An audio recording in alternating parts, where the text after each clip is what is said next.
বিপদের সময় আল্লাহর তরফ থেকে অলৌকিকভাবে সাহায্য আসবে ইনশাআল্লাহ। এই দোয়াটি পড়ুন। প্রিয় ভাই, আমি যে আজকে আলোচনা করব 3 অন্ধকারের বুক চিরে অলৌকিক মুক্তির মহাকাব্য ইউনুস আলাইহিস সালামের গল্প। আপনি কখনো এমন ঘোর অন্ধকারে পড়েছেন যেখানে পালানোর কোনো পথ নেই, যেখানে চিৎকার শুনবার মতো কেউ নেই, চারিদিকে শুধু নিস্তব্ধতা আর মৃত্যু শীতল এক অনুভূতি? ঠিক এমনই এক শ্বাসরুদ্ধ মুহূর্তে দাঁড়িয়েছিলেন আল্লাহর নবী হযরত ইউনুস আলাইহিস সালাম। আজ আমরা শুনব সে অভাবনীয় ধৈর্য, অনুতাপ আর মহান আল্লাহর কুদরতি সাহায্যের গল্প। অসহায়ত্ব যখন চরমে, ইউনুস আলাইহিস সালাম বছরের পর বছর নিজের কওমকে এক আল্লাহর ইবাদতের দাওয়াত দিয়েছেন, কিন্তু বিনিময়ে তিনি পেয়েছেন অমানসিক উপহাস, অপমান, পাগল বলে অপবাদ, প্রকাশ্য লাঞ্ছিত, তীব্রতা, বেদনা।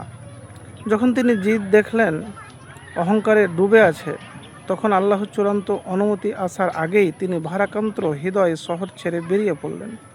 কিন্তু আল্লাহর পরীক্ষা ছিল অন্যরকম। তিনি একটি জনাকীর্ণ জাহাজে উঠলেন।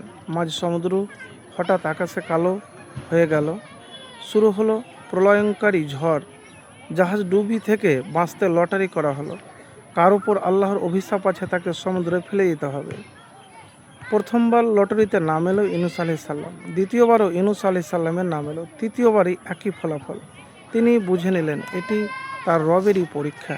শান্ত চোখে, অবিচল মনে তিনি ঝাঁপ দিলেন উত্তাল সমুদ্র। 3 স্তরের গভীর অন্ধকার। সমুদ্র পড়ার সাথে সাথেই আল্লাহর নির্দেশে এক বিশাল মাছ তাকে গিলে ফেলল। তিনি তখন 3টি অন্ধকারের বন্দী। গভীর সমুদ্রের অন্ধকার, বিশাল মাছের পেটের ভিতরকার অন্ধকার, গভীর রাতের অন্ধকার, যেখানে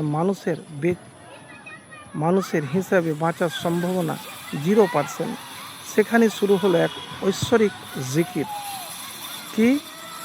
লা ইলাহা ইল্লা আনতা সুবহানাকা ইন্নী কুনতু মিনাজ জালিমিন। মাছের পেটে সেই সংকীর্ণ জায়গায় তিনি ভেঙে না পড়ে রবের দিকে ফিরে তাকালেন, বিনম্র চিত্তে পাঠ করলেন সেই লা ইলাহা ইল্লা আনতা সুবহানাকা ইন্নী কুনতু মিনাজ জালিমিন। আল্লাহ তাআলা তার এই আন্তরিক তওবা কবুল করলেন। মাছটিকে নির্দেশ দিলেন তাকে নিরাপদে তীরে উগরে দিতে, যেখানে মৃত্যু ছিল অবধারিত। সেখান থেকেই ইউনুস আলাইহিস সালাম পেলেন নতুন জীবন। এ ঘটনা আমাদের যা শিখায়, হতাশ হবেন না। আপনার বিপদ যতই বড় হোক, আল্লাহর রহমতের চেয়ে বড় নয়। তওবার শক্তি। ভুল স্বীকার করে আল্লাহর কাছে চাইলে কঠিন পাথরও গলে যায়। আল্লাহর সাহায্য যখন সব পথ বন্ধ হয়ে যায়, তখন আল্লাহর কুদরতি পথ খুলে যায়। ঘটনাটি বললাম সূরা আল আম্বিয়া আয়াত নম্বর 87 থেকে 88, তিরমিজি শরীফ 3505 নম্বর হাদিস। তো প্রিয় ভাই, যখন আপনি বিপদ কঠিন, তখন এই দোয়া বেশি করে পড়বেন।